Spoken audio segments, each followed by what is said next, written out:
ये जो बोल रहे थे, हालांकि मैं तो इनको ऐसे भी सुनता रहता हूँ, खास कृपा मुझे लगता है इन पर है। और जब सरस्वती की कृपा होती है किसी पर, तो उसके जुबान से ऐसी सी चीजें निकलती हैं जो लोगों का उद्धार करती है, लोगों का भला करती है। क्योंकि सरस्वती कौन है? हमारी देवी है, तो लोगों की भलाई करना उनका काम है। तो वो उसी के जीभा पर वास होता है जिनकी नीयत ऐसी होती है, जो समाज के लिए कुछ देने की नियत होती है, समाज के लिए कुछ करना चाहते हैं। सरस्वती का वास वही होता है। अच्छा, सरस्वती का वास अगर आप चाहते हैं, अच्छा सरस्वती आएगी तो साथ में अपने आप लक्ष्मी आएगी, ये है। लेकिन सरस्वती का वास चाहने के लिए, सरस्वती की ब्लेसिंग चाहने के लिए बड़ा मंजना पड़ रहा है। जो इनको हमने शुरुआत से देखा है और अभी जो देखता हूं, शुरुआत में क्या थे और अभी इनका लेवल क्या है, तो साफ साफ समझ में आता है कि मंझा बहुत है। मंझा मतलब समझते हैं? मंझना, वो पतंग उड़ाते हैं ना, वो कभी उसका जो धागा होता है, हम लोग आधा आटा मैदा शीशे का चूड़ा लगा करके क्या कहते हैं? खांचा। अच्छा, अलग अलग जगहों पे अलग अलग चीजें कहते हैं। खांचा। अच्छा, जो भी हो, तो हर एक धागे को इधर से उधर ट्रांसफर किया जाता है और बीच में उसको वो चीजें लगाई जाती है, उसको कहते हैं मंझना। तो एक आम धागा जो यूं ही टूट जाता, उस मंझने के बाद क्या होता है? वो जब हवा में जाती है और उससे कोई आम धागा टकराता है, निस्तो नाबूद हो जाता है। इसको मंझना कहते हैं। तो सरस्वती का वास बिना मंझे नहीं आ सकता, ये बात तो तय है। जितना मंथन, जितना मंझना, जितना अपने आप को झोंकना है, उसके बाद सरस्वती का हाथ आपके सर पे आता है।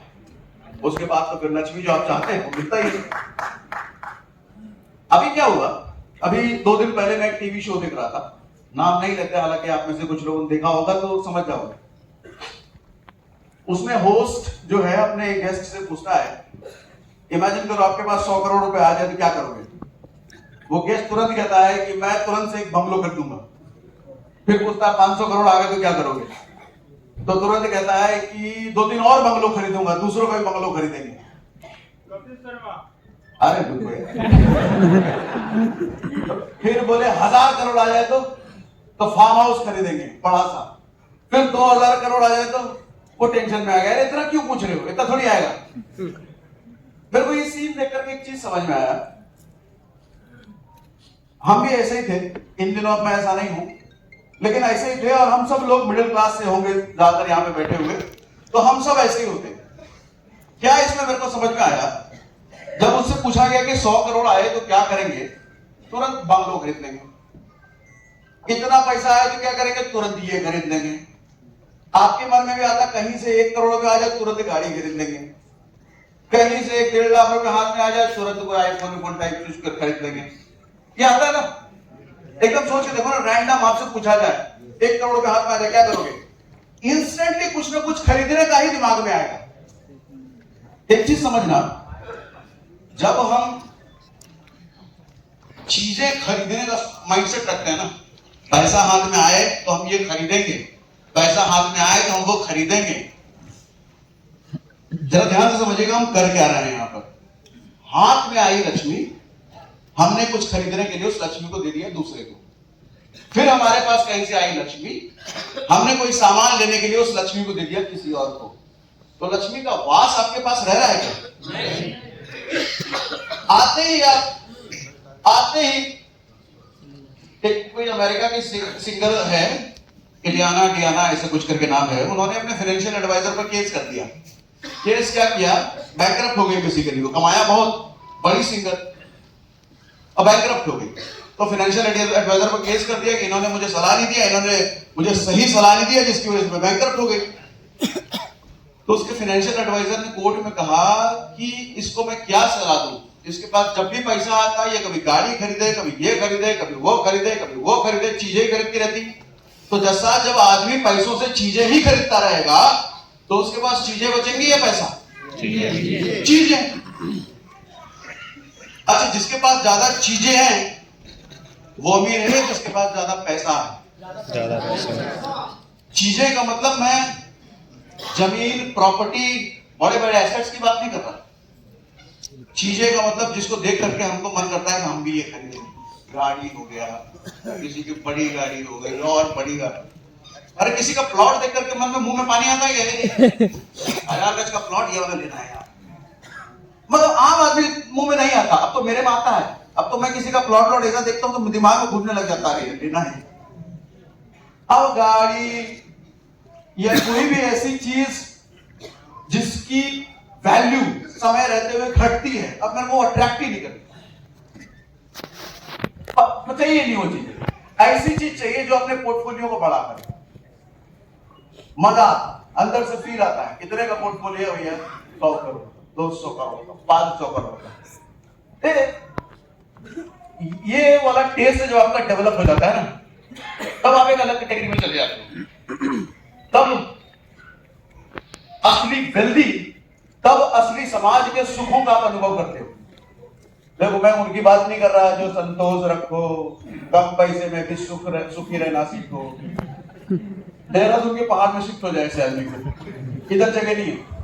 ये फिजिकल मटेरियल वर्ल्ड है भैया, यहाँ पैसा चाहिए खुश रहने के लिए, सुखी रहने के लिए। शाहरुख खान कहते हैं ना, first you become rich then you become philosopher. बात बिल्कुल सही है।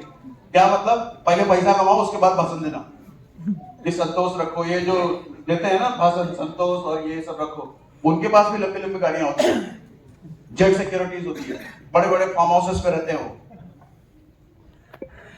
तो ये सब फालतू की बनावटी बातें हैं कि संतोष कम पैसे में, पैसे के बिना सुखी हुए नहीं जा सकता सर। ये प्राइमरी लेवल है। बात समझिए, जिस आदमी के पास पैसा नहीं है वो एक धरती पर सुखी नहीं हो सकता। कुछ एक्सेप्शन अलग होंगे, मैं बात मान रहा हूं कि जो पहाड़ों पे रहते हैं वो सिद्धि वाले पुरुष, उनका लेवल अलग है, लेकिन हम नहीं है ना वैसे। हम जैसे लोगों के लिए पैसा प्राइमरी फैक्टर है सर, प्राइमरी फैक्टर। नहीं है तो सुखी नहीं रह सकते। और मैं समझाना ये चाहता हूं कि हमने बचपन से ये कहा गया है हमारे को कि पैसा बचाओ, पैसा इन्वेस्ट करो, लेकिन हम इस आदत में कभी ढल ही नहीं पाते। पैसा बचाओ, आया तो कुछ खरीदेंगे। एक चीज समझना, एक गड़बड़ है यहाँ पर। गड़बड़ क्या है? हमारा लॉजिकल ब्रेन और सबकॉन्शियस ब्रेन, शशि सर की ट्रेनिंग ले लेकर के इस पर तो पूरा समझ गए होंगे ना। yes, एक सबकॉन्शियस ब्रेन होता है, एक लॉजिकल ब्रेन होता है। हमारे को सिखाया जाता है कि पैसा बचाओ, पैसा इन्वेस्ट करो, पैसा बढ़ेगा, एसेट में इन्वेस्ट करो। ये बातें कौन से ब्रेन को सिखाई जाती है? कौन से ब्रेन को? लॉजिकल ब्रेन को, राइट? लॉजिकल ब्रेन को। अच्छा, हमारी लाइफ में जो भी चीजें हम करते हैं 90% डिसीजन कौन सा ब्रेन लेता है? किसी की ब्लैक कलर की पॉजिटिव देखी, मुंह में पानी आ गया, हमको भी चाहिए। कौन सा लिया? लॉजिकल लिया, सबकॉन्शियस लिया? आईफोन 16 प्रो मैक्स आया, हमको भी चाहिए। कौन सा ब्रेन लिया? सबकॉन्शियस लिया। एक चीज समझना, पैसे को मैनेज कैसे करना है ये किसको सिखाया जा रहा है? लॉजिकल ब्रेन को। ठीक? डिसीजन कौन लेता है?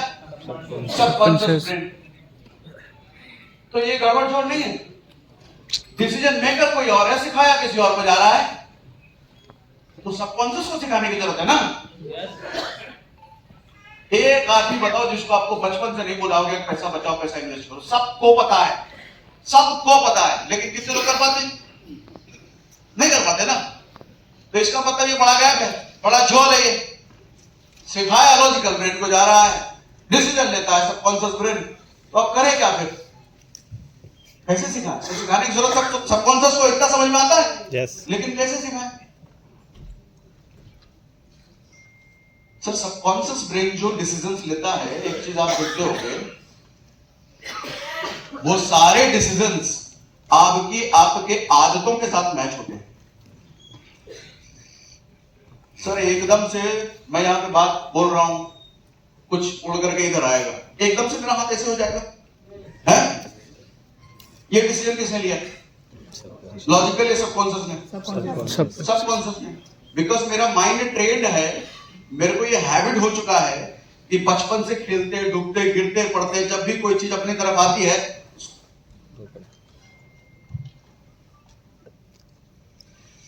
तो एक चीज, अगर सबकॉन्शियस ब्रेन को पैसे के बारे में ट्रेन करना है तो मेरे को कुछ चीजें आदत में लानी पड़ेगी, तब ये सबकॉन्शियस ब्रेन को ट्रेन किया जा सकता है।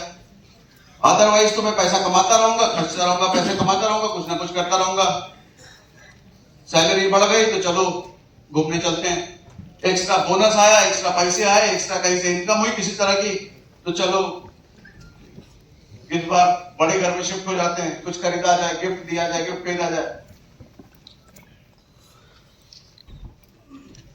आदत बनानी पड़ेगी पैसे बचाने और पैसे इन्वेस्ट करने की। देखो आप में से ज्यादातर लोग बिजनेस करते हो, तो इस चीज को भी बहुत ज्यादा पकड़ के मत रख लेना कि पैसा बचाना ही है। अरे नहीं, पैसा बचाने के लिए भी पैदा नहीं हुए हैं। अल्टीमेटली खुशी तो पैसा खर्च करके ही आती है, मजा तो खर्च करके ही आता है। लेकिन समस्या क्या है, जब हमारे पास इतना आता है और वही इतना हम खर्च कर देते हैं, वो गड़बड़ है। जब आपके पास इतना हो और इतना खर्च हो, फिर कोई समस्या ही नहीं ना। पैसा कमाएंगे किस लिए? बैंकों में रखने के लिए, प्रॉपर्टी खरीदने के लिए थोड़ी पैसा कमा रहे हैं भैया। चीजें भी तो खरीदनी है, बढ़िया जगह भी तो रहना है, बढ़िया कपड़ा भी तो खरीदना है, बढ़िया फोन, बढ़िया गाड़ी भी तो खरीदना है। लेकिन मैं कह रहा हूं कि इतने की अगर गाड़ी खरीदनी है तो औकात कम से कम इतने की होनी चाहिए ना। नहीं, आज आदमी देखो, आप होंडा सिटी अगर खरीदता है, 10 लाख की गाड़ी खरीदता है, तो 10 लाख की गाड़ी खरीदने वाले की सैलरी 50-60 हजार रुपए, 1 लाख रुपए होती है। नहीं सर, अगर 1 लाख रुपए भी मानू मैं, तो साल का वो 12 लाख कमा रहा है। साल का अगर वो 12 लाख कमा रहा है और 10 लाख की गाड़ी लेकर के आया है, यानी कि अपने 10 महीने की सैलरी तो बेवकूफी ये। मैं तो कहता हूं कोई भी चीज तब खरीदो जब उसको 10 बार खरीदने की औकात। अगर 10 लाख की गाड़ी खरीदनी है तो औकात होनी चाहिए 1 करोड़ की गाड़ी कभी भी जाके खरीद दो, तब जाके 10 लाख की खरीदो। कोई भी धंधे वाला, आप में से बहुत सारे धंधे वाले होंगे, ट्रेडिशनल धंधे वाले, सर देखना ऐसे ही होते हैं। अगर कोई देखोगे ना, करोड़ों का टर्नओवर है उसका, महीने का करोड़ों का, 5-10 करोड़ 20 करोड़ महीने का इधर उधर है, कुछ लाखों की गाड़ी रखेगा वो, कुछ लाख। लेकिन हम मिडिल क्लास, सर कुछ लाख जब होता है ना, या कुछ हजार होता है, तो हम लाख खरीदने का सोचते हैं, और गलती से लाख में पहुंच गए तो फिर बहुत सारे लाख 1 करोड़ में चले जाते हैं चीजें खरीदने का। उल्टा तो कभी पैसा पनपता नहीं है अपने पास। आप इसको मटेरियल पर्सपेक्टिव से सोचो, स्पिरिचुअल पर्सपेक्टिव से सोचो, दोनों चीजों में आप ये पाओगे। अगर आप स्पिरिचुअल पर्सपेक्टिव से इसको देखते हो तो आप लक्ष्मी का अपमान करते हो। सर लक्ष्मी आते ही आप उसको टिकने नहीं देते अपने पास। लक्ष्मी आपको ब्लेसिंग देने आती है, लेकिन उसको टिकने नहीं देते, बाहर कर देते हो। आपके घर में गेस्ट आता है, अंदर घुसाए और 5 मिनट में बाहर कर दिए, वो गेस्ट दोबारा आना चाहेगा आपके पास? गेस्ट तो वही आएगा ना जिसका आदर, सत्कार, प्यार, मोहब्बत आप बढ़िया दिखाते हैं। लक्ष्मी का बाहर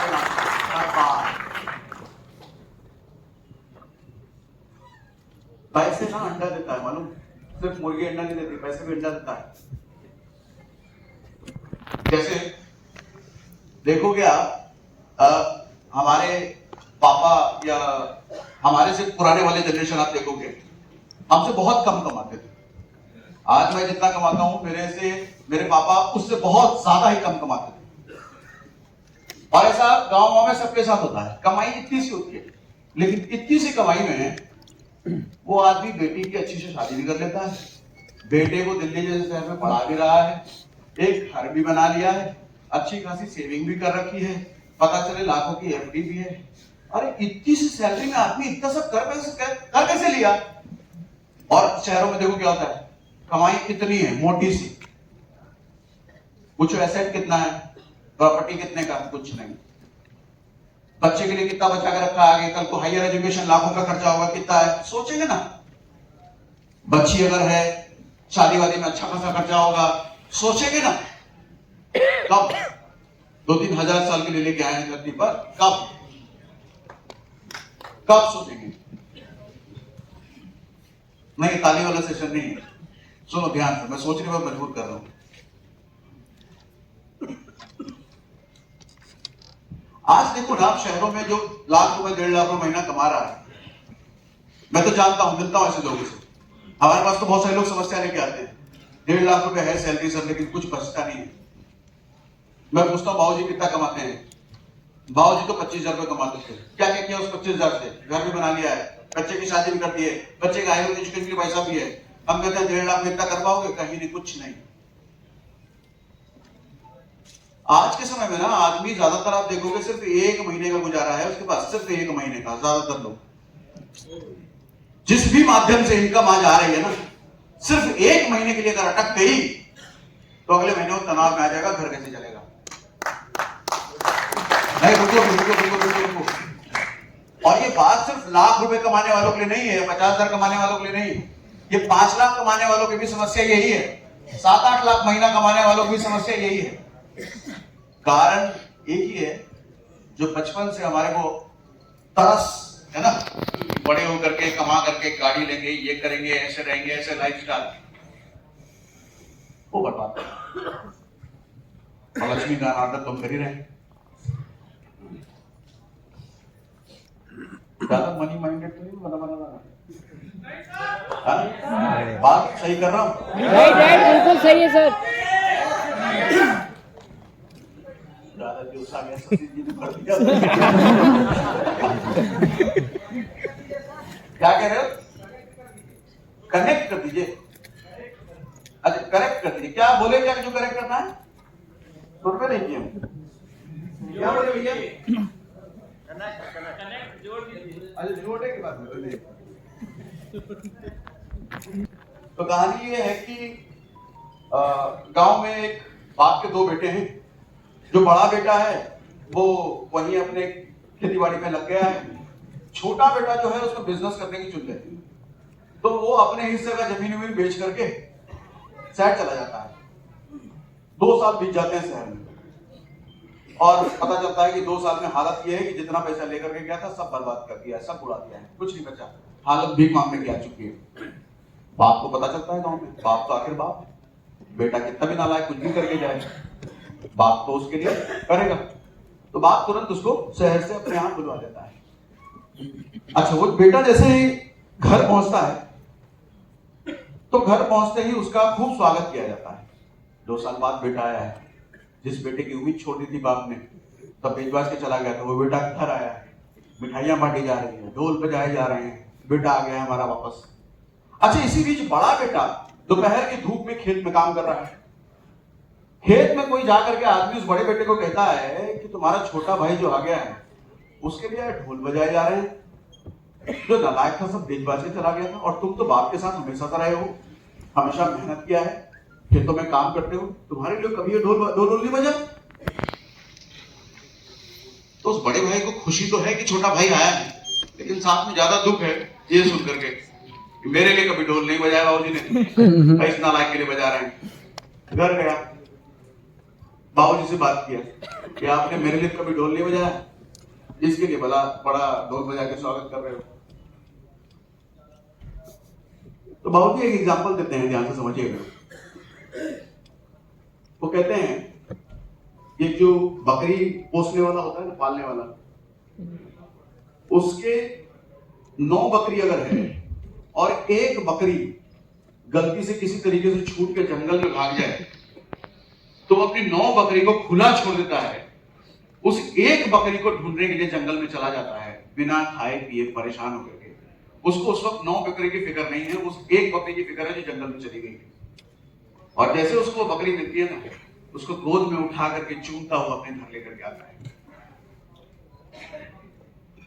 मोरल क्या है?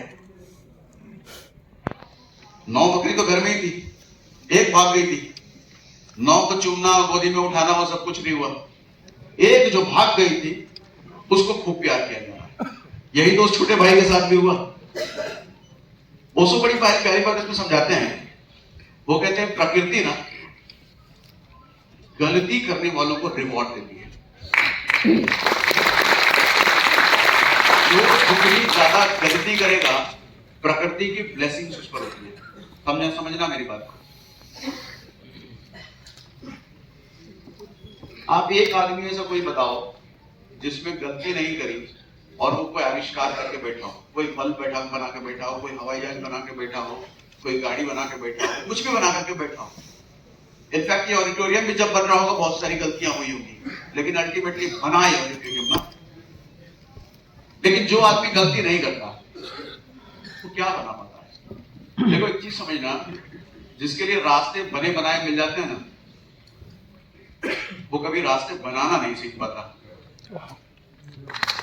और जो आदमी रास्ते बनाना सीख नहीं पाता,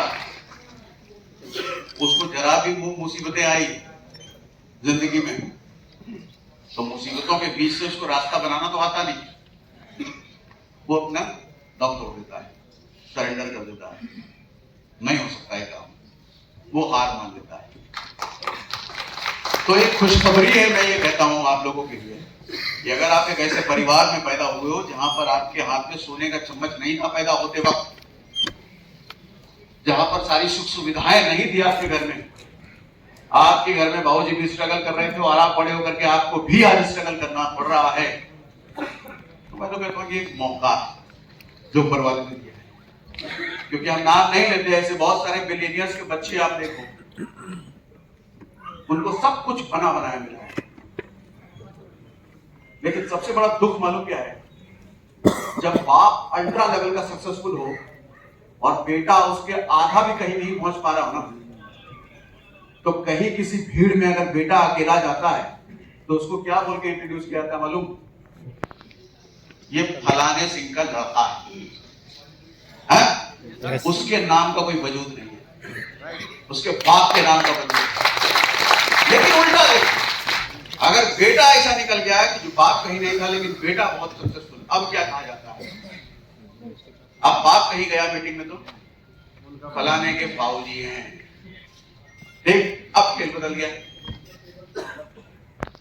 और ये सुन करके सोच के देखो किसी बाप को कैसा लगेगा कि उसका इंट्रोडक्शन उसके बेटे के नाम से हो रहा है। दुनिया में सिर्फ एक ही आदमी है जो आप उससे ज्यादा सफल हो जाओ तो वो ज्यादा खुश होगा, एक ही आदमी, वो है बाप। बाकी कोई नहीं चाहेगा कि आप उस आदमी से आगे निकल जाओ, ठीक है बहुत सफल हो जाओ, लेकिन उससे आगे मत निकलो। बाप ही ऐसा है जो चाहता है अपने बेटे के बारे में मेरे से आगे निकल, वही खुश होता है। और उसका इंट्रोडक्शन जब अपने बेटे के नाम से हो, उस बाप के लिए उससे ज्यादा गर्व का मोमेंट हो ही नहीं सकता। मानते हो मेरी बात?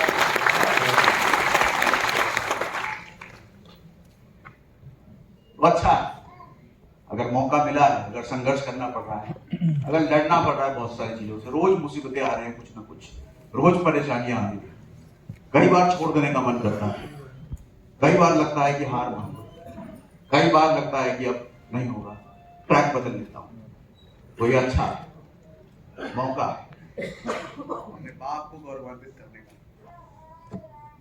अपनी माँ को गौरवान्वित करने का बड़ा मौका है। इसलिए एक चीज कहता हूं, आज अगर गलतियां कर रहे हो तो ये ऊपर वाले की नजरों में अच्छा काम है, और जो आदमी गलतियां नहीं कर रहा उसका बड़ा बुरा कर्ज होने वाला है। So do lot of mistakes, जितनी गलतियां करो, क्योंकि हर गलतियां आपको कुछ ना कुछ सिखा के जाएंगी, हर गलतियां आपको मजबूत करके जाएंगी, हर गलती आपको अगले लेवल के लिए प्रिपेयर करती है। ये नेचर का लॉ है। अग्री? यस।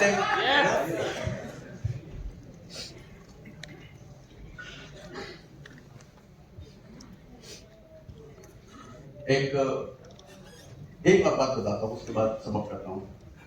अभी एक पोस्ट आया मेरे सामने, फेसबुक पोस्ट आया, इंस्टा पोस्ट आया, उसमें दो फोटो थे। एक फोटो में दो फोटो था, एक राहुल रॉय का था, एक अक्षय कुमार का था। सुनिएगा ध्यान से। राहुल रॉय जानते हो ना, आशिकी फिल्म के हीरो। अक्षय कुमार तो जानते ही हो। आशिकी फिल्म जब आई थी ना, जो सुपर हिट हुई थी, उस वक्त अक्षय कुमार ने इंडस्ट्री में कदम नहीं रखा था, वो स्ट्रगलर थे। और राहुल रॉय कौन था उस वक्त? सुपरस्टार। अक्षय कुमार कौन था? कोई नहीं, स्ट्रगलर। आज अक्षय कुमार कौन है? सुपरस्टार। आज राहुल रॉय कौन है? शायद आज की जनरेशन जानती भी नहीं। एक लेसन समझिएगा। और आजकल के दुखों का सबसे बड़ा कारण है, इससे बड़ा कारण है ही नहीं दुखों का।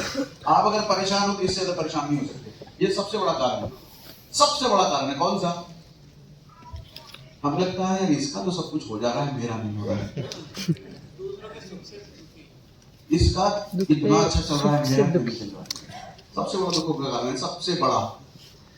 राजपाल यादव का ही एक इंटरव्यू मैंने देखा था, इनसे पूछा गया था, होस्ट इनसे पूछ रहे हैं कि जब आपका खराब समय चल रहा था तो इन्होंने वहीं पे बात काट दी। कहते हैं खराब समय तो मेरा कभी नहीं था। कहते हैं खराब समय तो वो होता है जब हाथ पैर काम करना बंद कर दे, दिमाग सोचना बंद कर दे, आंखों से दिखना बंद कर दे, वो होता है खराब समय। अगर ये सारी चीजें सलामत है तो खराब समय तो कभी नहीं था, क्योंकि सारा समय क्या है? मौका। मौका, खुद को बनाने का मौका, बहुत कुछ हासिल करने का मौका। मौका, हर समय मौका है, तो हर समय को मौके की तरह देखिए, एनकैश कीजिए, हासिल कीजिए। ये सब लाइफ के फेजेस हैं कि आज काम नहीं हो रहा है, कल हो जाएगा, कल नहीं होगा, परसों हो जाएगा।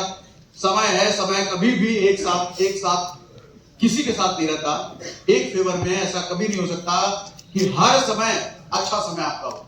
लाइफ दो फेजेस में चलती है, बुरा समय, अच्छा समय। हर आदमी जो आप सक्सेसफुल देखते हो उसने बहुत सारा बुरा समय देखा है, तब आज सक्सेसफुल है। आज जो आपका हो सकता है कि आप कहो कि मेरा समय खराब चल रहा है, टेम्पररी फेज है। दोनों ही टेम्पररी फेज है, अच्छा समय, बुरा समय। आज अगर अच्छा समय है तो कल बुरा समय आएगा, निश्चिंत रहो। इसीलिए इतराने का नहीं, मेरे पास तो बहुत धन दौलत है, बहुत गाड़ी है, बहुत बंगला है, मेरा बहुत नाम है, इतराने का नहीं। कल बुरा समय आएगा, उसके लिए प्रिपेयर रहो। और आज अगर बुरा समय है तो घबराने का नहीं, क्योंकि कल अच्छा समय फिर आएगा। Thank you very much.